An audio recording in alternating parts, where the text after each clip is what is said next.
I guess it was only a matter of time, Al, before data centers made it into the Loving the Springs podcast.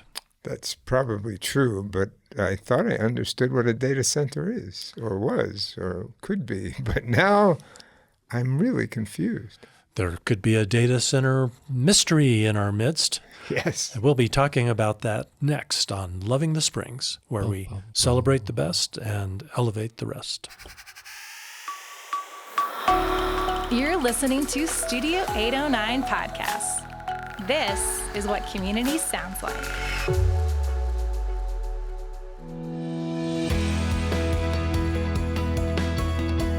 I'm Dave Gardner. And I'm Al Brody. Carrie is busy meeting with more important people this morning, so we can talk about her. This is an interesting little episode. A lot of times we'll tack on a conversation with the fine journalists at the Pikes Peak Bulletin to another conversation that we've recorded for Loving the Springs. But this is such an interesting subject. We're doing a special episode just with a reporter who's done some great reporting for the Pikes Peak Bulletin. Dense, meaty content. Yes. We've got it for you. About a, not Project Taurus, but about a data center non-data data center, indeed. So thanks for joining us for this. Oh, it's my pleasure. Yeah.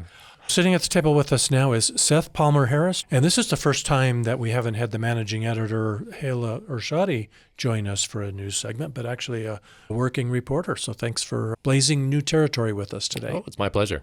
Why did she send you today? Well, I wrote a story that went into the Bulletin earlier this week about a development in South Colorado Springs that is not a data center, they claim very adamantly. And looking into it a little bit, and it became very clear that, indeed, it might basically be a data center. So Hala sent me to come and talk about that a little bit, and if you have any questions about it, answer those. Yeah, so why would a development here in Colorado Springs that's probably a data center, why might they not want people to know it's a data center? That's a really good question. I think we're all left scratching our heads. It might have something to do with what has been, I think, the largest controversy in Colorado Springs since I've lived here, which is Project Taurus up off Garden of the Gods, a proposed data center by Raiden Technologies that is going through the city process. There is a hearing with City Council on September 17th that will be kind of the final step before it's approved, I think we can say, kind of. Yeah, and it's such controversy. I think they're having to hold that in a football stadium probably to... We're going to end up in Widener Field at some point. Yeah. I haven't quite moved up to there, but they are doing it. I think they're doing it at Center for the Arts, I think, in an auditorium. This one, I think, is at Pikes Peak Center. Pikes Peak Center. Okay. So they're kind of expanding as they go, because that's a little bit bigger than Ed Center. Because there's going to be a lot of NIMBYs there. There are. People who are really concerned about the data center, and it's pretty fascinating. One of the things that really interests me about the conversation about data centers is that it really unites people from across the political spectrum in a lot of ways. Yeah. That you have people on the right, people on the left who are both coming up very strongly against data centers. And I should get out of the way right here that I am not intrinsically anti-data center. I mean, here we are on our microphones creating a podcast that is going to be stored in a cloud. The cloud is data centers. Yep, darn it. Exactly. So if we want to continue to live in this 21st century life that we have, and whether we do, that's a whole other conversation, but if we do, then we have to accept that these are a part of our reality. The thing that I think we need to be talking about is how they're built, where they're built, the kind of construction that it is. Is this something that is actually environmentally sustainable? Of course, a lot of people are concerned about water, electrical use. So it creates conversations that I think are really necessary. But those conversations, I think, end up being not very productive if one side of the conversation is just no, absolutely not to anything resembling a data center. Now, the project that's going in that I was writing about, which is codenamed in the same way as Project Taurus, Project Primestone, which sounds so diabolical. It just takes its name from the LLC that initially acquired the land from the previous owner. Primestone Group X LLC. And this is down where what used to be a golf course and a vineyard, right? Exactly right. Yep. So it's the project for the Urban Renewal Authority, because it is an urban renewal area, is the vineyards. I mean, it sounds very nice, sounds very pleasant, the vineyards. And I think in some ways could be.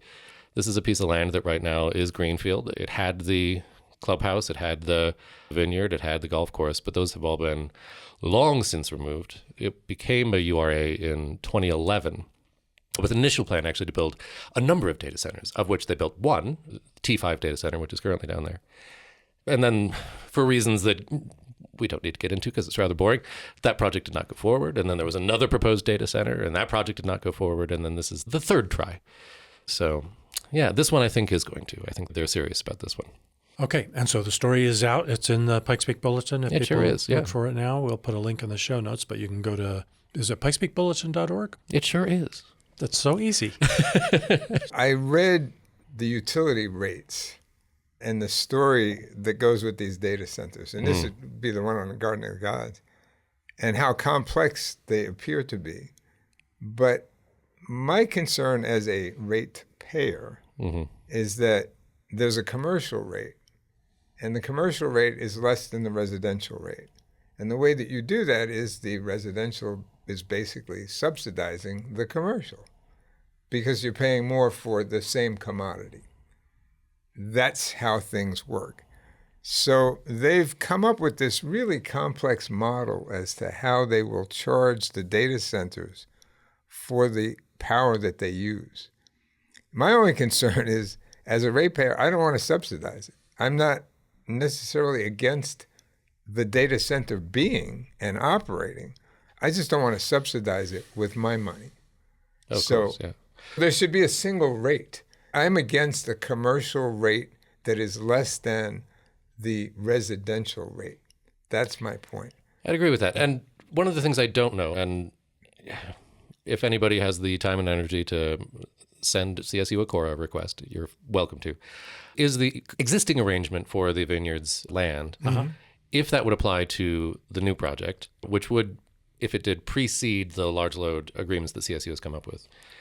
And like I said, this is an urban renewal area, which the purpose of those is to, in effect, subsidize development.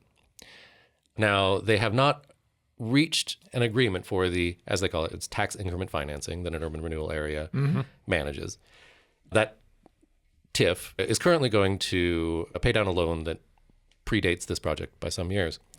But if that loan is paid down, then TIF becomes available. And if they have projects for, quote unquote, the public good, and that can be sidewalks, it can be utility infrastructure, all these different things, then those parts of the project are subsidized by a redirection of taxpayer dollars to the developer from the taxing districts, which include the city and the county. So this is, I mean, not just a complex way of subsidizing. This is directly subsidizing from library dollars, from parks dollars, water dollars. Right, which I'm okay with. I understand tax increment financing, and it's a tool. It is a tool. But we're a unique community, or an unusual community, having a municipally owned utility, all four of them. So when that starts to get abused or used or misused to subsidize development of some sort, that's when I feel there's overreach, that as a ratepayer, I don't want to be doing tax increment financing. I want to do that as a taxpayer. But as a ratepayer, I don't see the benefit of taking on something that's going to cost me more per commodity quantity just because somebody wants to develop something. And I would push back against the idea that this is an acceptable use of tax increment financing, only in that this is a project that the company that's financing it has already announced $303 million to finance it. The CEO was very clear in a quarterly earnings call back in, I think it was March, that these sorts of projects, data center and data center adjacent projects, have just gobs of money being flung at them from everywhere. So if that's the case, when TIF, I think we should imagine as something that really should only be used as an incentive when the project wouldn't be built anyway. Makes sense, yeah. Right? And I think in this day and age, we don't have to worry about incentivizing the building of data centers in that way. Now, as for utilities, that is an important conversation. I will not speak to the complexities of what CSU has come up with for their arrangements. Let's get Hala to assign you that story. It is that, look, I have a particular propensity for delving into complex topics that everybody else is going to fall asleep as soon as they start reading about it. That might be even a little much for me, but I'll do my best. Okay. So what is it about this project? Are you giving this project a better chance of success than the Project Taurus? Taurus is at the roughly equal because, and this is something that I think is really important for folks to understand, is because of the nature of the process by which they're getting approved. They are both going through the same process. They're going through administrative approval, which Primestone doesn't have administrative approval yet. They will once their development plan has been approved by the city. So they're in the second iteration of it. And that was actually from the first iteration to the second iteration. It was just slowly becoming more of a data center. And the trouble with administrative approval is that things like data centers, by our current zoning laws, our current Unified Development Code, are basically by right in anything that is designated, for instance, a business park. So by right meaning that the city can't really do anything about it except approve it if they meet the standard qualifications for that sort of build. Basic property right. If you own the Exactly. property, you can do that. Exactly. Yeah. Exactly. It'd be like you had a piece of land, you wanted to build a house, and not because of anything about the house, just because of who you were, the city said, no, you can't build it. That would be pretty upsetting, and I think that would be grounds for a lawsuit. Yeah. This is just at a much larger scale, the same idea. Where we really need to have a conversation as a city, I think, is about how we classify data centers, how we go through that approval process. Because if they're just considered just a standard form of light industrial within a business park, then there's almost nothing that we can do once they own the land. That's it. Yeah. Then every appeal, and we've seen the appeal to the Planning Commission.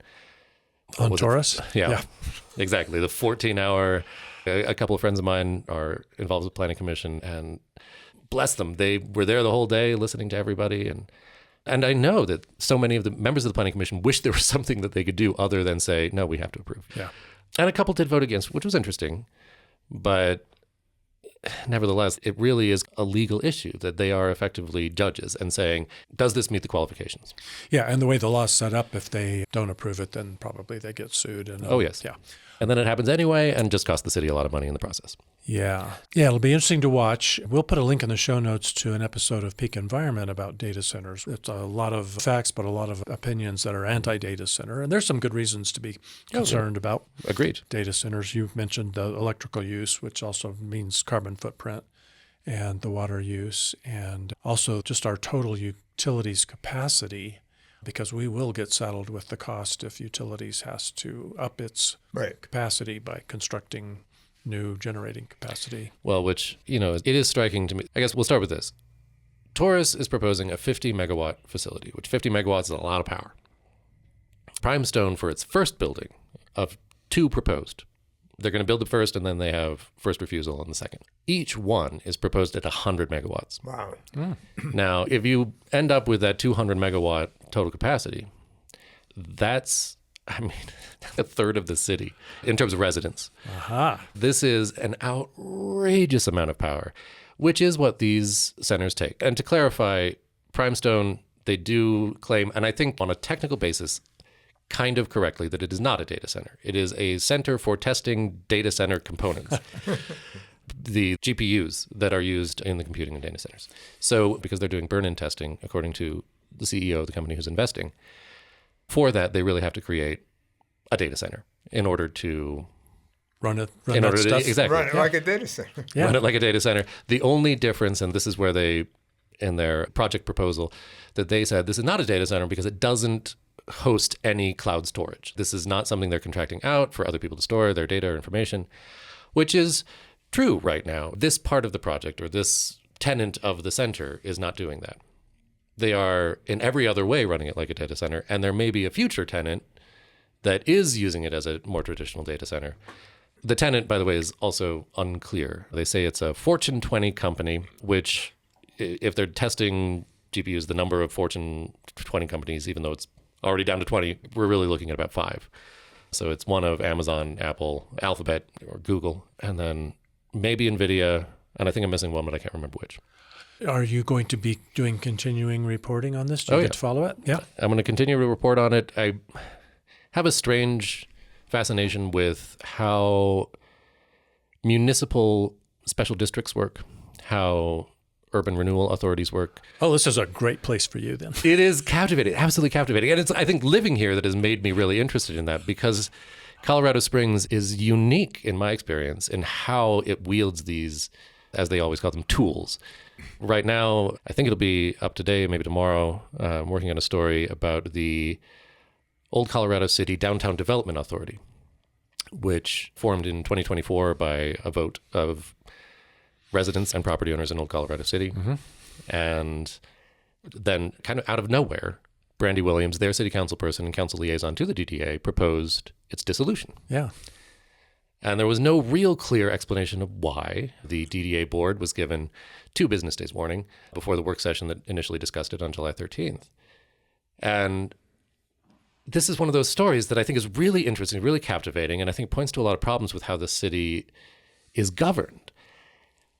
And in order to tell the story, you really need to have an understanding of, okay, what is a DDA? How is it different from a business improvement district? How is it different from a general improvement district? What is the different financing mechanisms that they can use in a DDA that they can't use another way? You know, like the complexity of these things is why I think more people don't pay attention, because you kind of get to a point of, okay, I don't know what's going on. It sounds bad, but I don't understand it. So my hope as we go forward and reporting on this kind of thing for the Bulletin is that we can have a much better understanding of how these things operate so that we can keep a real good eye on how the city's operating, how it's governing itself. Because right now, the people who do understand it have the power in the city. And the rest of us who can't, like already, we're working 40 hours a week. We don't have time to think about all this. We just kind of concede that to them.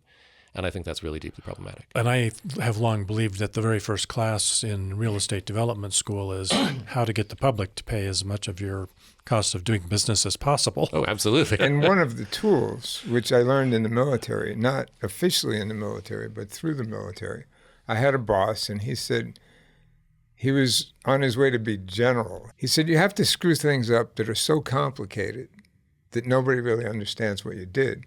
And Ollie North was a good example of that it was so complicated that what the drugs and arms for countries actually did, that people just said, he's not guilty because we don't know what the hell he did. And if you screw something up, like you screw your boss's wife, you're going to get in trouble. And it's black and white, it's understood. And I think this technique is being used in things like this, and also at utility rate, where whenever I see something that seems more complicated than it needs to be, it's obfuscated for a reason. Indeed. And the reason is nefarious. And somebody is trying to make money doing something. So when I see that, it's like, okay, let's just, the bottom line. What is the bottom line here? I couldn't agree more. And I think that's that is a conversation that needs to happen in just about every facet of American life. Sure. Right? Sure. That we have systems that are so opaque and complex that nobody bothers to try and understand them, so they continue to operate as they do. I think Yes. healthcare is a great example of that, Yes. right? How we conduct insurance and HMO, all the different things. And on and on and on. We have all of these different systems that are so purposely built. And I think they weren't designed that way. Nobody set out to kind of create this, but it became an issue of convenience as we went forward for those who held financial power. That provided we keep it like this, they hold on to what they have. Yes. If it changes, if it simplifies, if it becomes more understandable, more democratic, they may lose what they have. And so the status quo becomes the increasingly complex status quo. And that's why we need reporters like you that can break it down into chewable chunks, understandable sentences, so we can go, oh, we are getting screwed. And this is how. And I think reporters like me have a real bad tendency to think we're doing exactly that. It's still not quite getting there. So please, if anybody ever has questions about it, if anybody ever thinks that I'm not doing that job, then ask me to clarify. I will do my best. Because all of these things are, like we say, more or less intentionally difficult to understand. And one of the things that I'm really committed to doing at the Bulletin is a weekly or maybe bi-weekly summary of everything that's happening in regional government. What is the Planning Commission talking about? Not when they're talking about Project Taurus, but when they're talking about new metro districts out in Banning Lewis or whatever it happens to be. What is the Urban Renewal Authority talking about in their meetings? Which I can tell you from having watched a couple of Urban Renewal Authority meetings, they are absolutely certain that nobody's watching those videos because some of their conversations are more open than maybe they should have been. Ooh. And sorry, Jariah, I really... I'm sorry that I'm so fastidious. We're lucky to have a watchdog like you on the case, and we're lucky to have the Pikes Peak Bulletin because they're doing reporting, digging into things like this that I don't think there any other journalists in town are doing that. So I hope we get more of that and that we can have you back. You don't think the Gazette is doing this kind of work? No. But they're usually so good at delving into everything with complexity and nuance. It is an important conversation that I think we need to have, and certainly true of the Gazette, right? That, how do I say this without saying something that is unprovable? These are publications that are owned by, in the case of the Gazette, as I think a lot of people know, Phil Anschutz, the richest person in Colorado, who has a particular political perspective and is very, I think, intentional about using his publications, Springs Gazette, now there's also, of course, the Denver Gazette, to frame things through his worldview. Right. And I try very hard not to have an ideology when I'm writing, when I'm reporting on something, because it's, I think, so vital to just see the world as it is, to be exploring it. Just report what you see. Yeah. Indeed. We cannot be truly objective, right? Like, I have a subjectivity. I need to accept and embrace that. Otherwise, it'll sneak through without me noticing. But nevertheless, and I think that subjectivity is important, that as we move through information in the world, that we have an interpretation of it, that it's not just this is a fact, but here's an interpretation, but that we be clear when we are reporting our interpretation and when we are reporting the fact. That understanding the difference between those two is vital. I like that. Seth Palmer Harris, thanks for joining us. We'll look forward to following this story further and having you back to share more about it. Yeah. All right. Thank you. Yeah, thank you so much for having me. All right. We've got lots of things happening in the community. Some interesting things going on, Al. There is the 52nd Annual Commonweal Artists Labor Day Art Festival. It returns to Manitou Springs, September 5th through the 7th, 2026. Yeah, and that's really a pretty big deal. Nearly 100 juried local, regional, and national artists fill the park with fine art and contemporary crafts, painting, sculpture, photography, ceramics, jewelry, glass, woodworking, fiber arts, mixed media, and metalwork. And I'm probably leaving something out there. And it's, I guess, a competitive process to actually even get to exhibit there. It is free. It's a 3-day event that runs daily from 10 a.m. to 5 p.m. in Memorial Park in Manitou Springs. We'll put a link in the show notes for more information about that. And then we love the Independent Film Society of Colorado. They've always got some kind of film festival coming up. And in this case, it's the 10th annual Short Circuit Film Festival, September 11th through 13th. 80 bold, inspiring, and always entertaining short films at the historic Ivywild School Gym Auditorium. Link in the show notes. And then, are you a miniature golfer? I'll bet you are. Are you connected to MS somehow? Somehow. Yes. My wife is a big fundraiser. And yes, my hat's off to Ruth for all of her work fundraising for I'm MS. a mini golfer, yes. So on August 30th is the annual Sync MS Mini Golf Tournament here in town, and it always happens at Gold Mine Mini Golf, which is a great 2 or 3, I think there's 3 courses there. And the best way to do this is organize a team and then register your team to compete in this mini golf tournament. And they have some really pretty amazing prizes, including a prize for best costume. That's a lot of pressure for a mini golfer. But the deal is nobody who shows up is any good. We're all pretty terrible. That's good. Yeah, so it's not that hard. But there's best score and there's best young score. And they have a really great raffle with some amazing prizes that you can score by bidding on those. Food trucks, so you can have lunch. It's just really a fun Sunday morning. And there's best costume. How does one dress for mini golf for this? It's anything goes. Anything goes. Yeah, Okay. so strut your stuff, be creative. That's August 30th at Gold Mine Mini Golf. We'll put a link in the show notes to register for that. And that benefits the National MS Society. Then we have Creek Week, September 26th through October 4th, where you can be a part of the largest watershed-wide cleanup in the state of Colorado.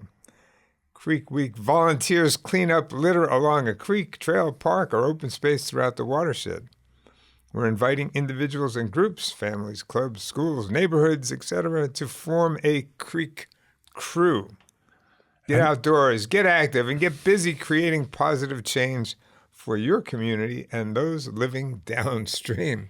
Pueblo hates us at times because we don't take care of our water. This is one way we do, and it's a big deal, and it's really well organized, and I don't know how many years they've been doing it, but it's a great experience and a lot of fun, good social activity, and a chance to get outdoors and roll up your sleeves. And discover the creek. I mean, as beautiful as it is, it's hidden in many places, and it really does have some beautiful spots. Yep, so we'll put a link in the show notes there.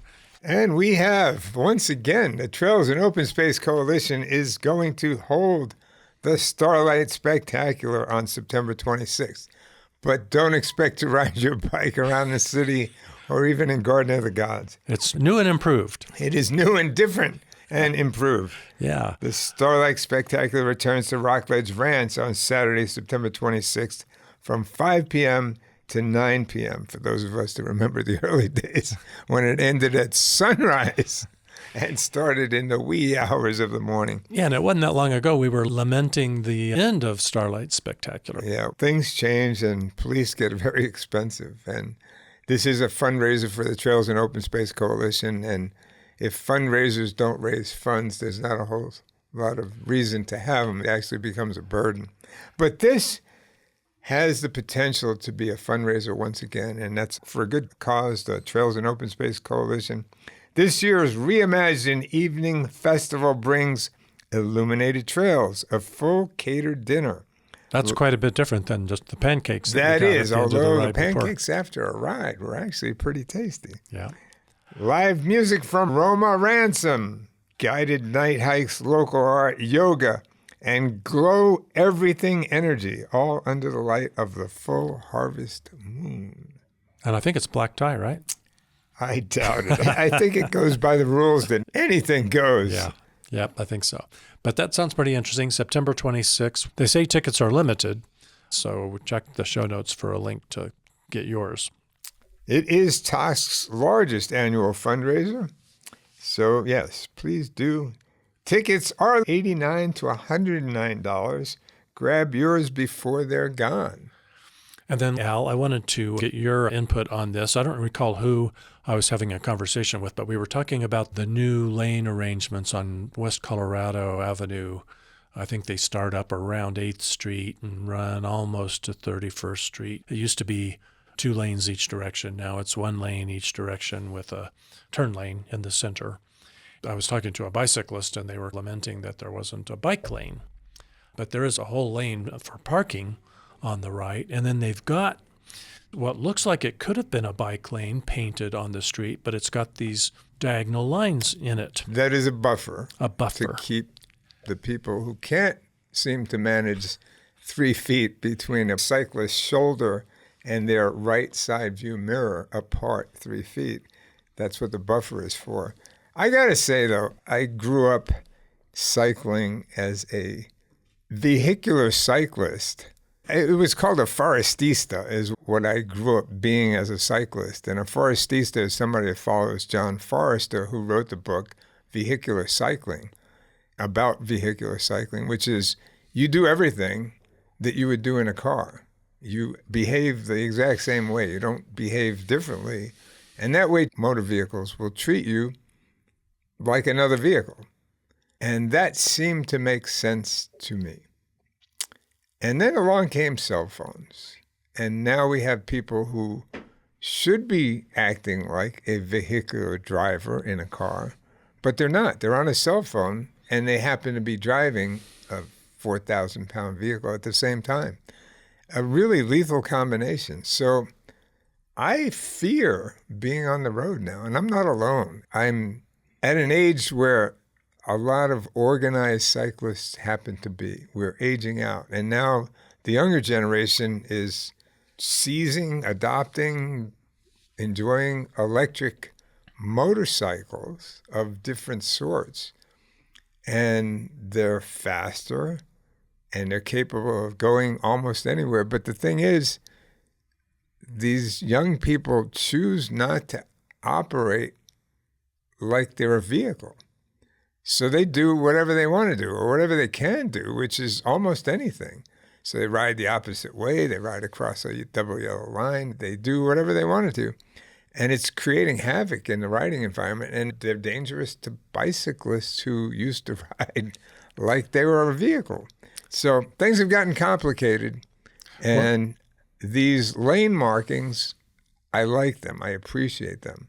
But now the federal government is not just stopping funding, they're taking away funding that was already appropriated to do bicycle lanes and things. Now it's called DEI.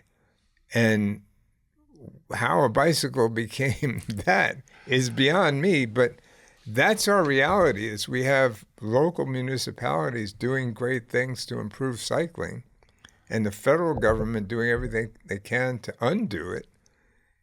And the reality of we have a dynamic and dangerous riding environment. So I hope people continue to ride, and I hope people stay safe, but I no longer feel comfortable as a cyclist on a street. And it's sad because I was the bold and brave. I was out there doing my vehicular cycling thinking, not quite I'm invincible, but I'm predictable. Don't let Al talk you out of getting on your bike out there. We all just need to do our part to know the rules of the road, and we can all do better. And I really wanted to have good information about those buffer lanes. And so the intention is that if you're a bicyclist, you would be riding closer to the curb if there are no cars parked in your way, or you would be taking the lane and riding in the lane of traffic. That is not a bike lane, that buffer lane, and it's actually the door zone. So if you ride in that buffer lane and you ride by a parked car, you could get hit by a door when somebody's getting out of their car. Yeah. So that's the one place on the road you probably don't want to ride. Correct. Okay. One more important thing coming up in the month of September. September 27th is the Get Out the Vote podcast marathon. A marathon of podcasts. Yeah, this is a great first for Studio 809. We're going to occupy the stage at Coati from noon to 6 on September 27th for Your Voice, Your Future 2026 Get Out the Vote podcast marathon. It's free to attend. You can show up there, get a drink, get lunch, get dinner, sit and enjoy yourself. Several Studio 809 podcasts will be taking the stage, and we'll be updating you on issues that'll be on the ballot, talking a little bit about candidates on the ballot, how to register to vote, election security, you name it, all things November voting related. Link in the show notes. Cool. That's a wrap. Explore all the great community podcasts at studio809podcast.com and support us by clicking Become a Patron at the top of our homepage. Thanks for listening and for loving the Springs. Hi, I'm Dave Gardner, Chief Podcast Wrangler at Studio 809 Podcasts.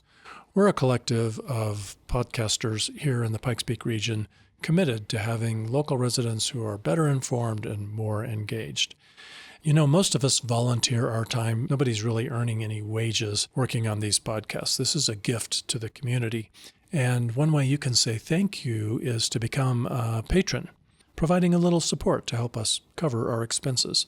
You can easily do that by heading over to studio809podcasts.com and clicking on the patron button in the upper right corner. Thanks so much for supporting community.